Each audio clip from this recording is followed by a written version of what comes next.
revisão de vida e uma pergunta importante. A sua vida cristã é saudável? Como está a sua saúde espiritual? Tá? Isso é muito importante.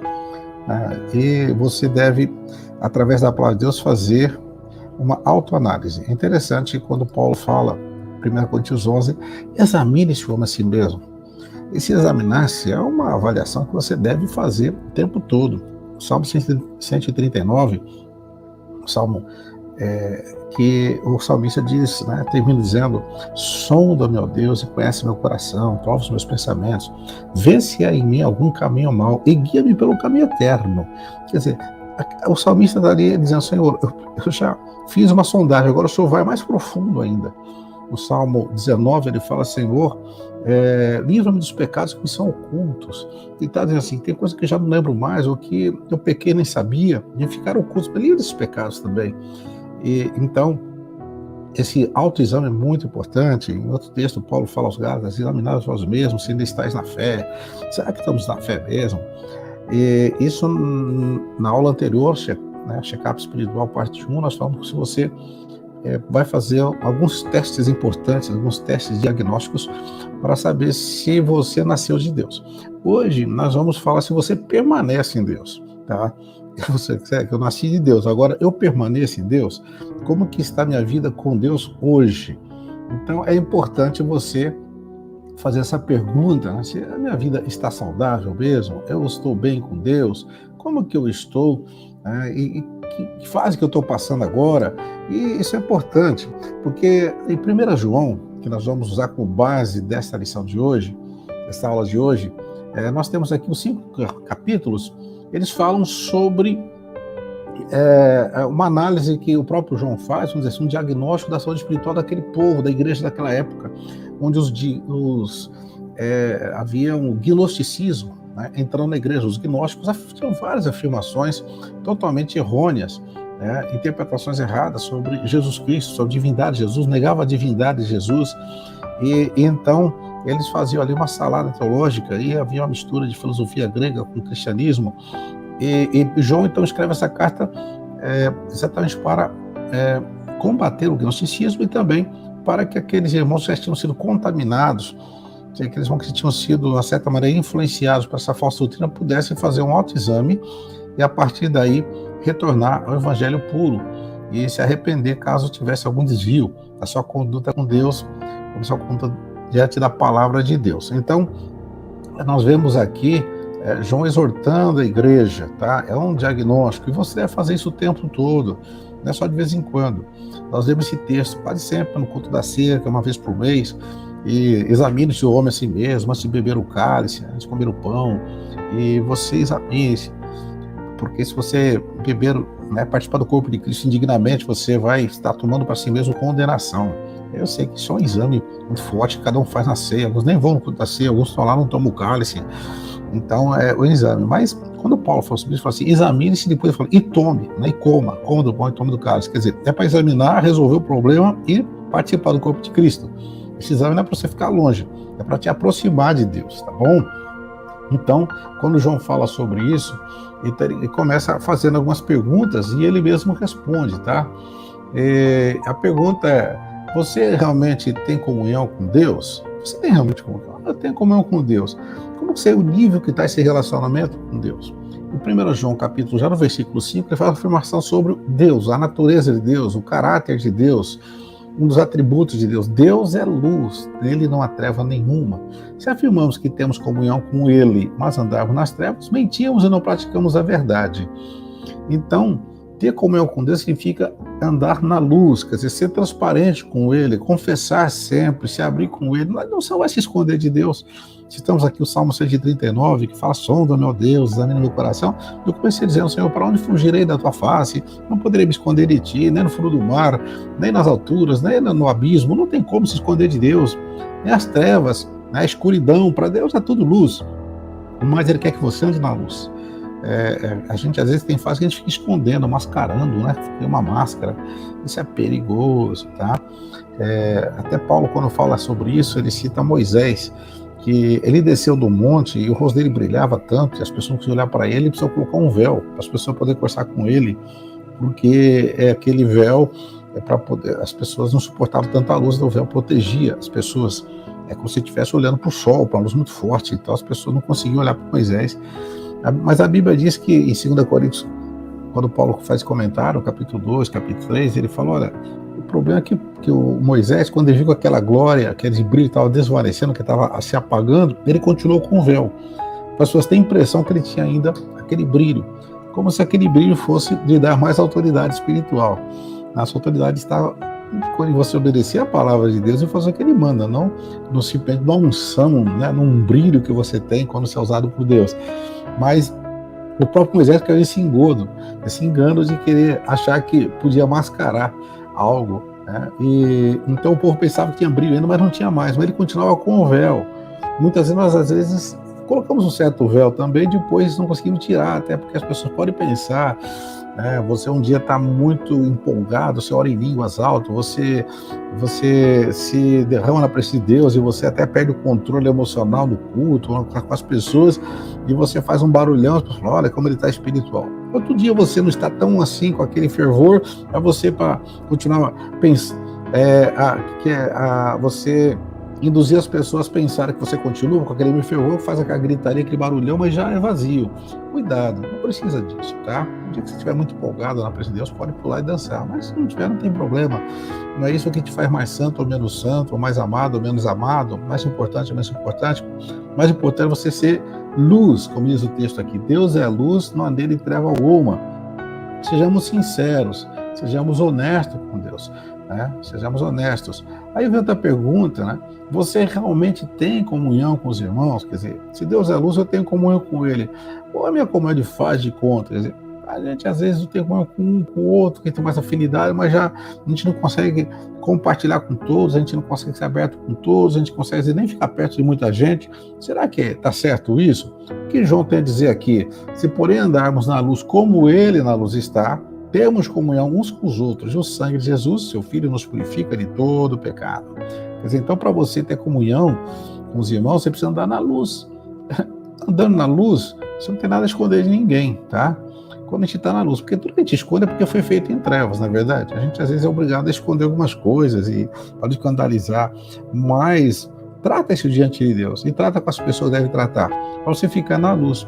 As pessoas olhar você falando, fazendo coisa, falar assim, aquele irmão é hipócrita, porque ele já me xingou outro dia, agora está aqui louvando a Deus, como se nada tivesse acontecido. Não é bem assim. Então, andar na luz com os irmãos significa confessar, resolver os problemas, se reconciliar, se consertar. Ficar na luz significa colocar tudo às claras. É isso mesmo? Isso é luz. As trevas escondem, mas a luz revela. E outra pergunta, você conhece a Deus? Essa pergunta, ela é muito religiosa às vezes, e você fala, lógico que eu conheço a Deus, Deus é grande, Deus é poderoso, Deus é infinito. Você pode até citar textos bíblicos. A questão é se você conhece por experiência ou só conhece ouvir falar. O próprio Jó teve uma experiência tão grande com Deus que no final, lá no capítulo 42 do seu livro, ele diz assim, eu só te conhecia de ouvir, mas agora os meus olhos te veem. Veja só, então, que Jó conhecia Deus, Deus deu testemunho dele no capítulo 1 do seu livro, dizendo, olha, o Jó, um homem íntegro, temente a Deus, se desvia do mal. Olha, é uma raridade, né? Ainda mais no seu tempo.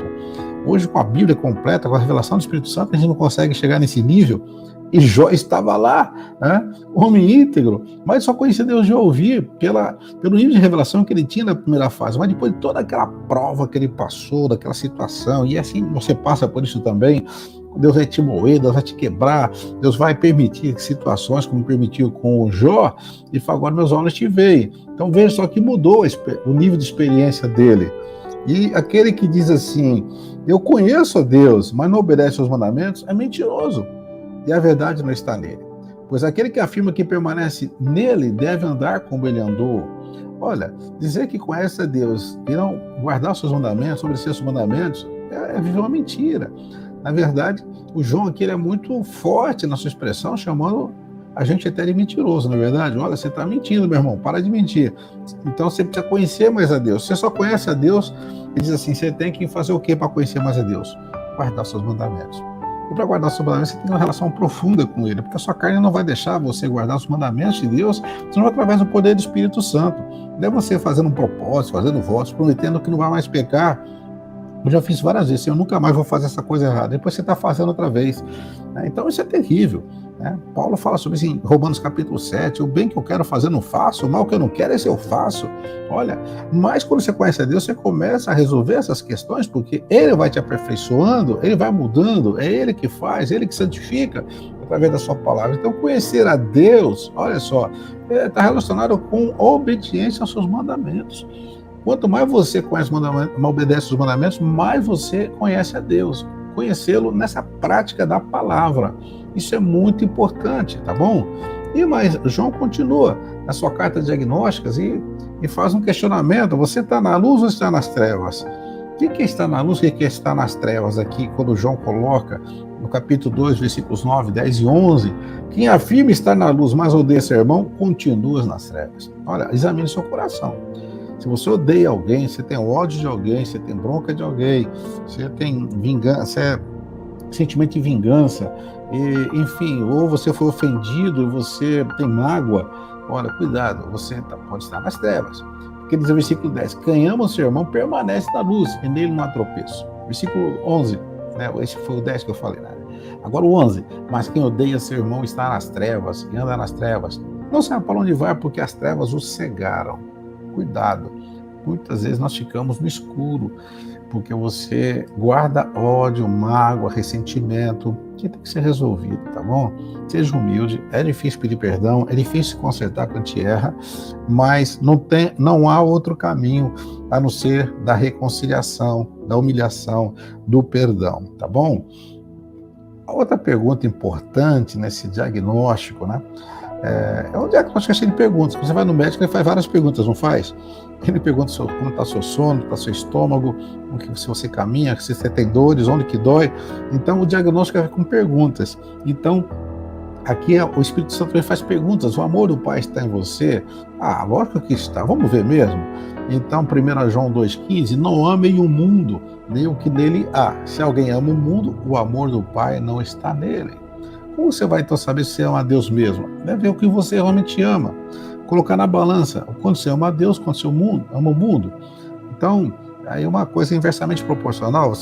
Quanto mais você ama a Deus mesmo, você vai amar o mundo. E quanto mais você amar o mundo, você menos vai amar a Deus. Quando o apóstolo Tiago fala sobre isso, ele diz: aquele que ama o mundo é inimigo de Deus. Olha só.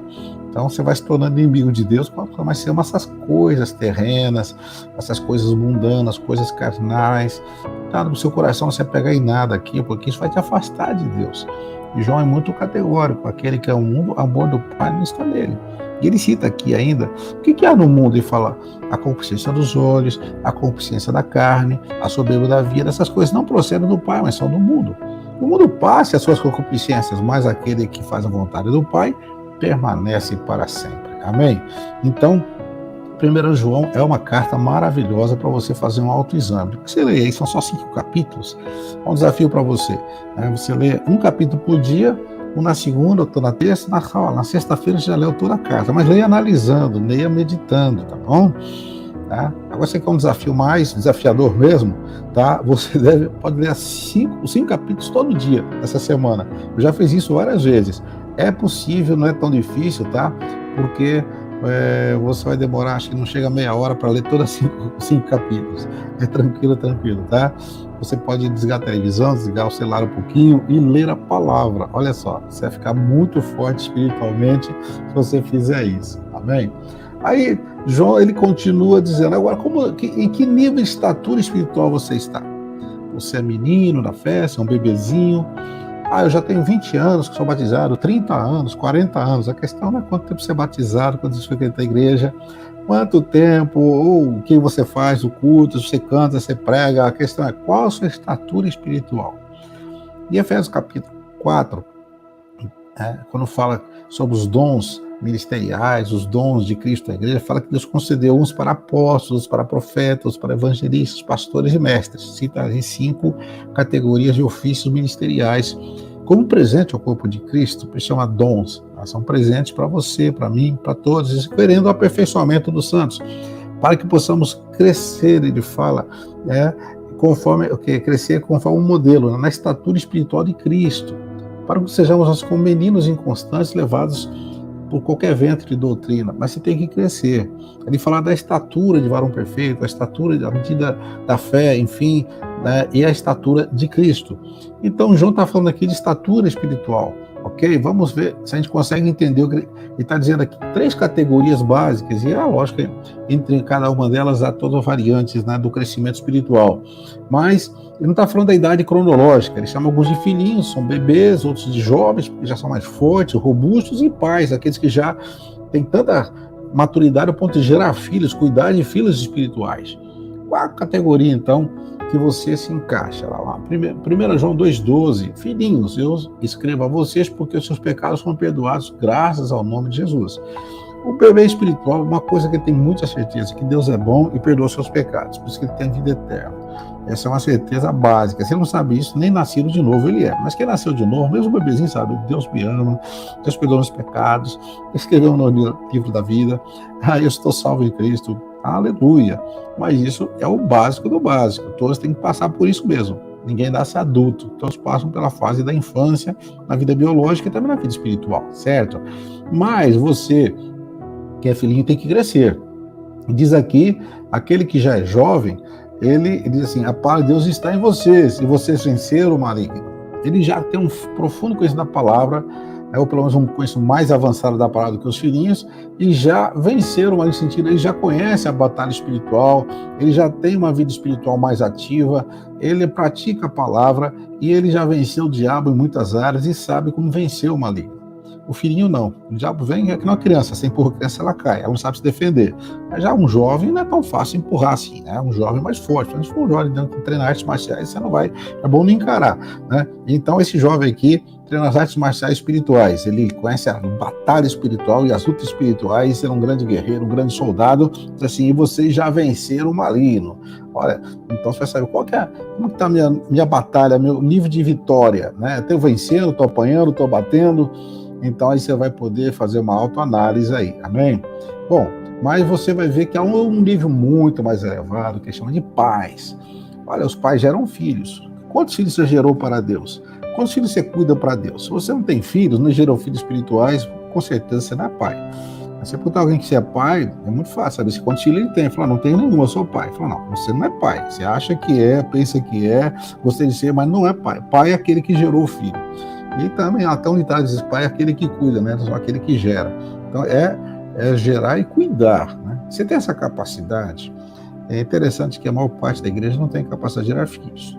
Então, acho que a igreja é quase que uma madre estéril, como eles lêem em Provérbios, né? Um útero estéril. Porque tem muito filhinho e poucos pais.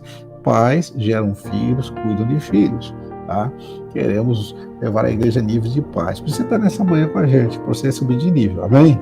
Se você é filhinho, vai ter que subir para jovem. Se você já é jovem, vai ter que ser pai. Amém? Então, veja aí que nessa autoanálise, você vai ver que nível de maturidade espiritual você tem. Como está essa estatura espiritual? Nós temos um corpo espiritual e esse tem várias estaturas. Esse corpo. Se nós pudéssemos ver no espírito, com os olhos abertos, ia ver, olhar para você mesmo, para toda a igreja e ver de todos os tamanhos, né, de níveis de crescimento diferentes.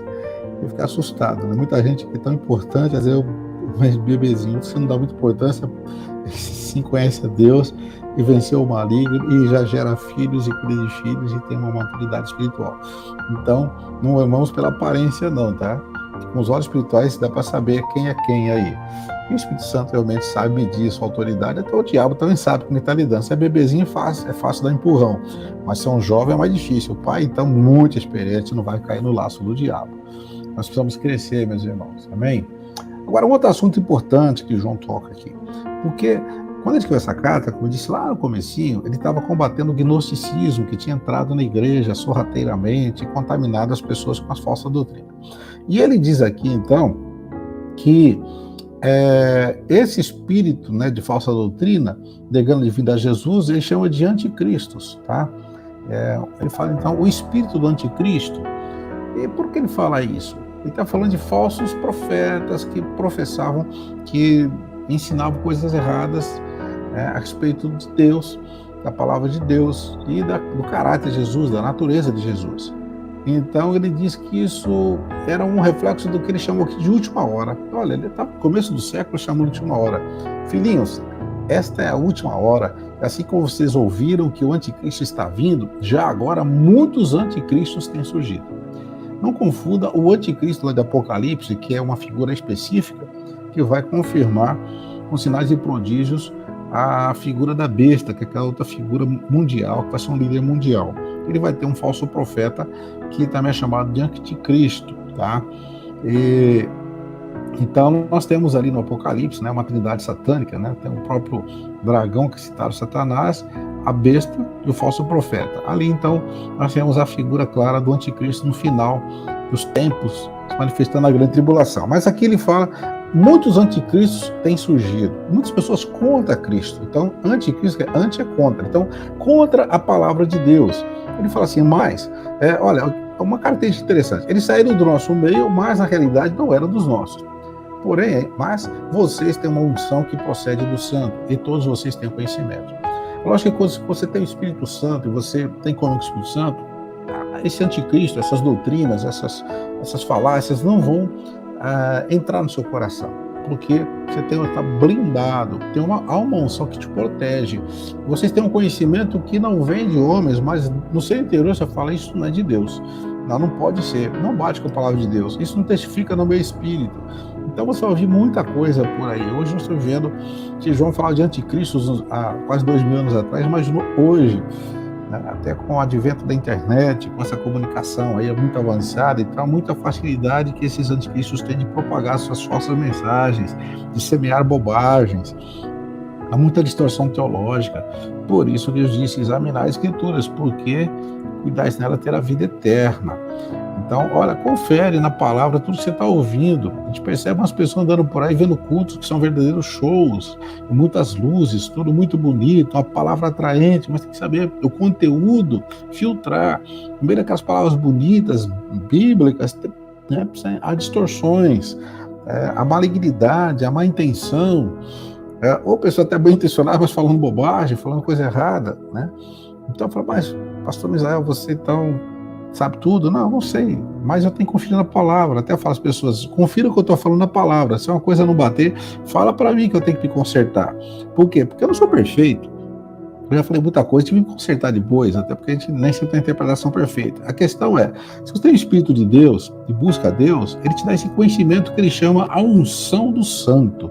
Essa unção é uma capacidade espiritual para você discernir as coisas. Ele fala, você não precisa que alguém fique te ensinando quem é ou quem não é. O próprio Espírito Santo vai te dar esse discernimento, tá? Cuidado para você não cair nesses laços das falsas doutrinas que estão por aí. Aliás, são muitas. Mas vamos falar um pouquinho das marcas, tá? Que vão caracterizar uma vida realmente de comunhão com Deus. E qual é a marca principal? João continua insistindo, batendo essa tecla do amor. Tanto que era chamado o apóstolo do amor, tá? E no tempo dele, andando com Jesus, é chamado discípulo amado. Ele era muito carinhoso, muito assim, tinha um afeto muito grande por Jesus. Jesus também retribui a isso, era uma comunhão diferente. Então, às vezes, é citado aquele que Jesus ama, o discípulo amado, mas é por causa dessa característica. E depois ele aperfeiçoa esta característica e fala muito sobre o amor ágape, o amor de Deus. Há muitas pessoas, então, que frequentam os cultos religiosos, leem a Bíblia, fazem caridade e procuram ser boas pessoas. São muito religiosos, sim ou não? Mas como saber se você realmente nasceu de Deus? Não basta ser religioso.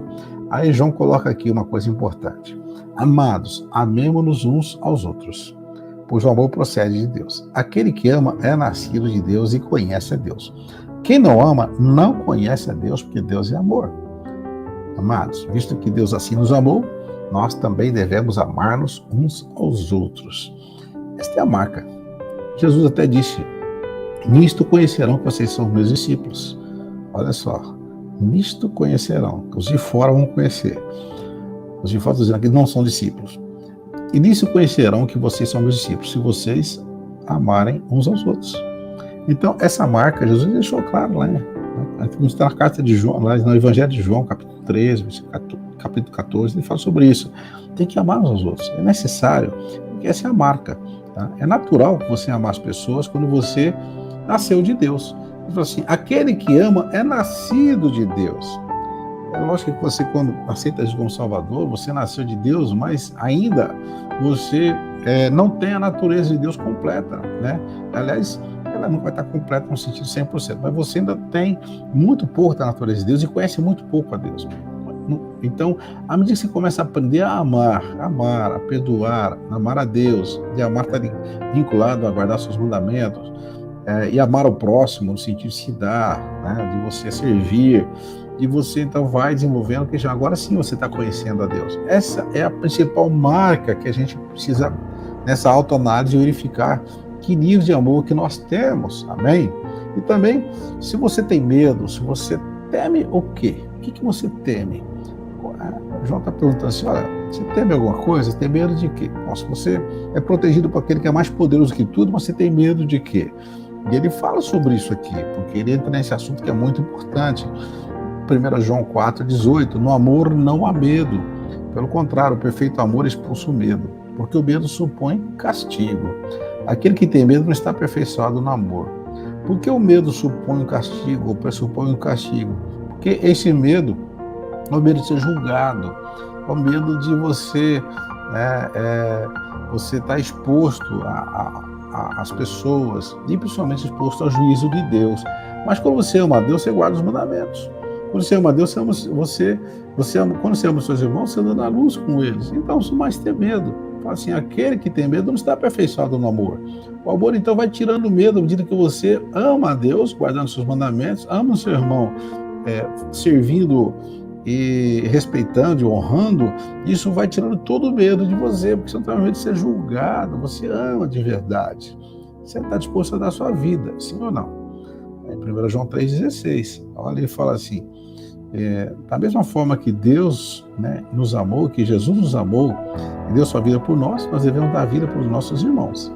Ele está dizendo que amar não é só conversa, viu? É dar a vida. Tanto que ele fala esse mesmo texto, filhinhos, amemos-nos de verdade, não só apenas de palavras, de língua, né? Que ele fala assim, só de palavras. Não, você tem que amar na prática mesmo.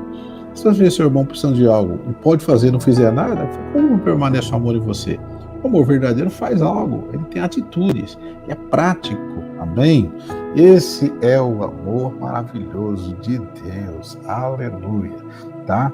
Aí, João toca em outro assunto importante, né? Será possível amar a Deus, né, que é guardar o primeiro mandamento, amar a Deus sobre todas as coisas, e odiar seu irmão, que é o segundo mandamento, amar seu próximo com a si mesmo? Ele fala, olha, se alguém afirmar eu amo a Deus, mas odiar seu irmão, é mentiroso, pois quem ama o seu irmão, a quem vê, não pode amar a Deus, a quem não vê. Olha, João está falando aqui de dois tipos de amor, duas manifestações do amor, na verdade. O amor, vamos dizer assim, vertical, quer dizer, você e Deus, vertical, apontando para cima, e horizontal, apontando para os seus irmãos, apontando para as pessoas próximas, apontando para a sua família, enfim, para outras pessoas que você convive. Vamos dizer assim, o vertical, você e Deus, o horizontal é você com as pessoas. Agora, se você fala que ama a Deus, mas você tem ódio com os irmãos, é porque ainda seu amor a Deus está fraco. É perigoso que nem tem esse amor ainda do nível que precisava. Ele fala até que, nesse caso, você está mentindo. Se você ama a Deus e odeia o seu irmão, é mentiroso. Então, como está o seu coração? Por isso que é importante fazer uma autoanálise. Como está o meu coração em relação às pessoas? Principalmente, eu amo as pessoas que me dão coisas boas, que me servem. Bom, até o ímpio faz isso, né? Até o ateu faz isso. Quem não vai amar só foi muito estúpido para odiar quem lhe faz o bem. Mas quando fala de amar, está dizendo exatamente das pessoas chatas, das pessoas que te ofenderam. Você está com o coração limpo, você fala só bem das pessoas, né? E a gente, às vezes, nós temos o mau hábito, né? Que, na verdade, mais do que mau hábito, é uma marca da velha criatura de falar mal das pessoas. E às vezes nós temos tanto argumento para falar mal, porque vemos as pessoas errarem, as pessoas até erraram com a gente mesmo, quer dizer, nós fomos ofendidos, magoados, traídos, e isso é um bom argumento para a gente falar mal das pessoas. Ouvindo as pessoas falando com os outros, fica apontando o dedo, isso tudo faz parte dessa falta de amor que João está apontando aqui. Olha só, você não está amando seu irmão. Eu estava lendo um livro de um teólogo chamado A.W. Tozer, e ele fala sobre algumas marcas importantes para você ter uma vida espiritual saudável. E uma delas ele fala assim: faça um voto de nunca falar coisas negativas de ninguém. Como que é difícil? Como é difícil. E quando a gente comenta alguma coisa, você fala, mas estou falando que é verdade, eu não estou criticando, estou só comentando, mas é difícil você segurar para não falar coisas negativas. Fala só o que é positivo. Até porque se você falar só o que é positivo, você vai estar louvando a Deus, adorando a Deus, que faz aquelas coisas positivas, e Ele vai tratar das negativas. Mas como é difícil você segurar a língua. A gente está sempre comentando coisas negativas das pessoas e exaltando coisas positivas da gente, né? Você vê que a gente sempre fala muito bem da gente mesmo. Em qualquer situação, a gente vai ser o bonzinho e o outro vai ser o ruim. É assim mesmo? Então, pelo menos que a gente fez coisa errada, a gente procura minimizar ao máximo o nosso erro, mas ao mesmo tempo aumentar o erro do outro para que o nosso fique pequenininho e o erro do outro fique grande. Eu também estou errado, mas o outro fez muito pior. É assim que a gente fala? Meu casamento vai mal, eu sei que eu tenho erro, mas minha esposa que é o problema. A minha casamento vai mal, eu sei que eu tenho erro, mas meu esposo que é o problema. E a gente aí começa a apontar as falhas. Dificilmente você vai ver alguém falando, eu vim aqui para confessar que eu sou muito falho, eu tenho errado muito. Mas sempre apontando que ele é bonzinho, que ele é uma vítima. Então, João está dizendo aqui, desculpa, para de mentir, meu irmão. Fala a verdade, tá?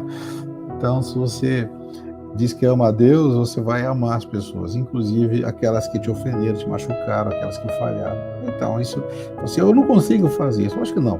Ninguém consegue. É porque você precisa do Espírito Santo. Você precisa viver na graça de Deus. Você não pode viver baseado em você mesmo.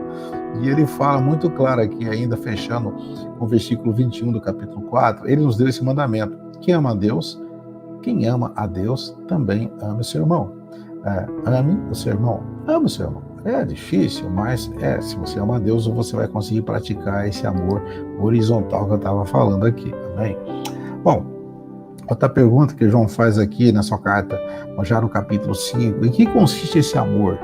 Ele deixa bem claro, porque nisto consiste o amor a Deus, obedecer os seus mandamentos, e os seus mandamentos não são pesados. Nós já falamos sobre isso aqui, que amar a Deus está vinculado a guardar seus mandamentos, mas aqui ele é muito específico. Em que consiste o amor? Para deixar bem claro, João é meio repetitivo, é importante às vezes ser repetitivo para alguém guardar um conceito, para alguém fixar bem. E ele fala, se você ama a Deus, então obedeça seus mandamentos. Os seus mandamentos não são pesados.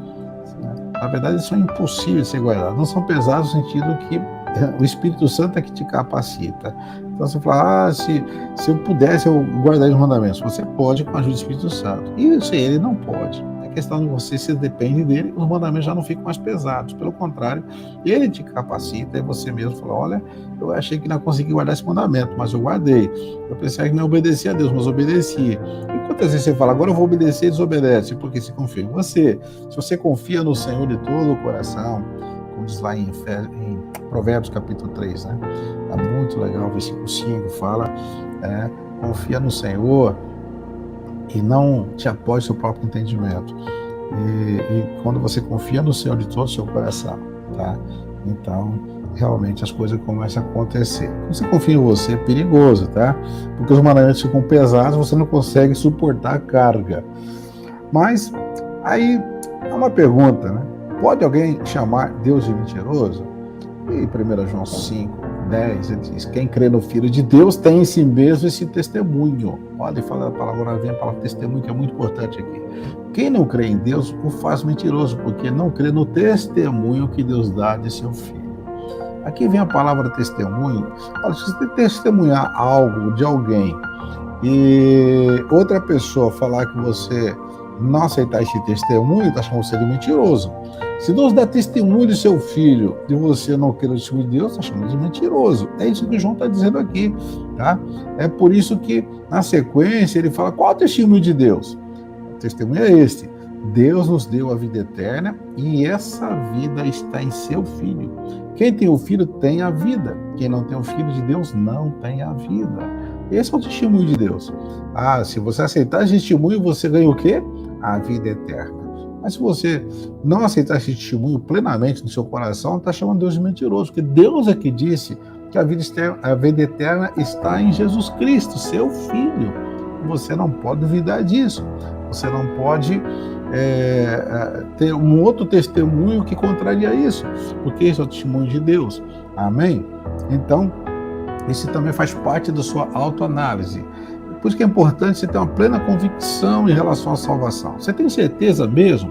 Pergunta para alguns religiosos, você tem vida eterna, tem certeza da salvação? Eles podem dizer, não sei, Deus é que sabe. Mas o que João diz aqui? Vamos ver. João fala assim, escrevi-lhes estas coisas a vocês, para que vocês saibam que tem a vida eterna. A vida eterna em Jesus Cristo. Então, essa carta foi escrita até para confirmar aquilo que João escreve no Evangelho. E fala, Jesus fez tantos milagres, que ele fala, até usa aqui uma hipérbole, um exagero, que nem no mundo inteiro caberia os livros se fosse escrever tudo o que ele fez. Mas, estou dizendo muita coisa, incontável, Jesus fez muitos milagres, e João contou só alguns, mas essas coisas eu escrevi para que vocês possam ter certeza, através de sinais, que ele é o Filho de Deus e tem a vida eterna. E aqui, João, também na sua carta, no capítulo 5, já encerrando o seu capítulo, ele fala, essas coisas eu vou escrever vocês porque vocês sabem que tem a vida eterna. Então, desde o capítulo 1 até o capítulo 5, é para que você tenha certeza absoluta de que você agora tem a vida eterna em Jesus Cristo e através de Jesus Cristo e possa usufruir dessa vida eterna a partir de agora. O céu começa aqui na terra, meu, tá? Tem gente esperando o céu no futuro. O céu já começou. O reino de Deus já está aqui. Essa vida está em Jesus Cristo. Quem tem Jesus Cristo tem essa vida. Será que Deus vai responder essa oração? Eu não sei. Eu vou orar, vou ficar orando. Porque tem muita gente orando, e muitas orações, e a maioria delas não são respondidas. Por que será? Aqui João dá uma dica importante, uma chave. Esta é a confiança que temos ao nos aproximarmos de Deus. Se pedimos alguma coisa segundo a sua vontade, de acordo com a sua vontade, Ele nos ouve. Muitas vezes nos ouve porque nós pedimos coisas que não são segundo a sua vontade. Como eu vou saber a vontade de Deus? Primeiro, conhecendo a palavra dele, que já está explícito, está bem claro o que ele quer, o que ele não quer, como que ele é, como lhe agradar e como não agradar. Então, mas há coisas que você não são específicas na Bíblia, não são atitudes do dia a dia, pequenas decisões, mas como você vai saber isso? É exatamente através da comunhão de Deus, comunhão com Deus. Aí você vai ter no seu coração o testemunho do Espírito, a confirmação do Espírito se aquilo é a vontade de Deus ou não. Devo viajar ou não devo viajar? Vou para cá ou vou para lá? Vou casar ou não vou casar? Com quem eu vou casar? Fico nessa empresa ou saio dessa empresa? Abro esse negócio ou não abro? Quer dizer, olha, cuidado. Deus só vai responder as orações que estão segundo a sua vontade. A sua, quer dizer, dele, né? A vontade dele. Ok? Então, só para ficar bem claro aqui, qualquer coisa que ele pediu, Deus nos considerará por quê? Guardamos os mandamentos, como está no capítulo 3, 22 dessa carta de João, porque fazemos o que lhe é agradável, tá? E como também João 15, 7, tá? Se vós estiveres em mim, e minhas palavras estiverem em vós, pedireis o que quiserdes e vos será feito. Você lembra desse versículo? É muito importante. E também, é isso que ele falou, oramos segundo a sua vontade, como está aqui no capítulo 5, acabamos de citar. Bom, e quem nasceu de Deus vence o maligno. Isso é muito importante. Se você nasceu de Deus, fica bem tranquilo. O diabo não vai tocar em você. Tem gente que fica assustado com o inimigo. Diz assim, aquele que nasceu de Deus, o maligno não lhe toca. Então o inimigo, se tocar em algum momento, será com a permissão de Deus, tá? E será para a glória de Deus, com permissão de Deus para o seu bem. Deus permite que o inimigo nos toque, mas ele não toca porque ele é mais forte. Ele só foi com permissão. Mas seria até uma exceção, porque na verdade você está guardado e protegido, escondido no esconderijo do Altíssimo. Então não precisa ter medo do inimigo, ele não vai tocar em você, amém? Bom, agora para encerrar, João vai tocar num ponto muito forte aqui. Né? Você tem algum ídolo em seu coração? Essa é uma pergunta. Ele encerra aqui sua carta com uma exortação muito forte para nós, que ele chama de filhinhos de Deus, carinhosamente, né? Não está falando filhinhos de que são todos bebês, mas filhinhos no sentido de somos muito amados por Deus e somos sempre filhinhos, perto da estatura de Cristo. Então, guardem-se dos ídolos. Por que ele está falando isso? Eu já joguei fora aquelas imagens, aquelas estátuas, e aquelas figuras que eu adorava, eu não tenho mais ídolo. Observe o grande mandamento, está em Lucas 10, 27, que diz assim: amarás o Senhor de todo o teu coração, toda a tua alma, com todas as tuas forças, com todo o teu entendimento. Então, tudo aquilo que ou tudo aquilo, alguma coisa, ou pessoa que nos impede de amar a Deus sobre todas as coisas, é idolatria. Então, verifique se não tem algo que está impedindo você amar a Deus sobre todas as coisas. Se alguma coisa ainda é mais importante, percebe que nessa pandemia que nós vivemos, passamos, ainda estamos passando, quanta gente se afastou de Deus. Por quê? Porque passaram por crises difíceis e alguns ídolos foram tocados, às vezes a sua própria família, tá? Deus não podia mexer com meu filho, não podia mexer com meu pai, com a minha mãe. Olha, Deus mexe com o que ele quiser, na hora que ele quiser. Não podia mexer com o meu emprego, abri um negócio para você fechar, isso, aquilo. Olha, se você tem seu coração no seu emprego, no seu trabalho, no seu negócio, então é idolatria. Onde está o seu coração? Jesus falou assim: onde estiver o seu tesouro, ali estará o seu coração. Cuidado. Então, o seu coração, o que é o tesouro? O que é importante para você? O salmista, acho que é Davi falando, porque ele falava assim: Senhor, Deus, né? Eu não tenho outro bem no céu, nem na terra, nem de ti. Você olha um homem rico, milionário, poderoso, fala: mas não tem outro bem além de ti. E a gente é tão fraquinho, tem alguns bens aqui, algumas coisas que a gente não quer largar, não é verdade? Mas é assim como Deus falou para Abraão: coloca Isaac no altar, porque naquele momento o filho ficou tão importante que Abraão estava com o coração inclinado mais para o filho do que para Deus. Quando você começa a ter um Isaac, assim, no sentido de alguma coisa que é mais importante, Deus já manda você colocar no altar de para si e sacrificar para ele. Então, rogo-vos, pois, irmãos, que entreguem os vossos corpos, consagre vossos corpos como sacrifício vivo, santo e agradável a Deus, que é o vosso culto racional. Romanos capítulo 12, né? Versículo 1. Você consagra a Deus. E aí que você consagra a Deus não deixa de ser um ídolo, tá? É interessante que a gente às vezes tem um conceito errado de idolatria. Por isso que idolatria são só objetos de adoração, objetos religiosos. Provavelmente você é um verdadeiro cristão, já superou isso. Mas cuidado, há outros tipos de ídolos, tá? Até pessoas, até pastores, até líderes. Cuidado não colocar profetas, pastores, apóstolos, nem eu, nem você, nem ninguém acima de Deus. Ele é o maior, ele é o superior de tudo. E até o que você faz, só porque é moralmente correto, é idolatria. Porque quando você faz coisa muito certinha, se sente certinho, você é perigoso ficar tão vaidoso, tão soberbo, que aquilo passa a ser tão importante, que você passa a se justificar diante de Deus. Fala assim: eu fiz isso, eu fiz aquilo, por que o Senhor não me deu essa bênção? Outro fez tanta coisa errada, o Senhor deu a bênção. Eu estou pedindo aqui faz tempo, o Senhor não deu. Eu sou tão certinho. E você se julga acima dos outros porque você superou algumas falhas que eles não superaram, e você se sente maior, melhor. Não, a Bíblia diz que considerai-vos inferiores uns aos outros. Você, quer dizer, os outros superiores, porque eu inferior a elas. Significa que eu não vou julgar as pessoas, porque eu não sou mais idólatra de mim mesmo, das minhas boas obras, das minhas coisas boas. Cuidado que isso é um laço maligno também. Bom, encerrando aqui então, João ele deixa aqui bem claro: adore só a Deus, amém? Adore só a Ele. Quando você lê isso no capítulo 20, que é os 10 mandamentos, ele começa dizendo: ouve Israel, o Senhor teu Deus é o único Senhor, somente a Ele adorarás, somente a Ele prestarás culto. Então, ele começa a dizer: não terás outro Deus diante de mim. Deus se coloca, então, o único Senhor. Ele é o único, não há outro. Amém?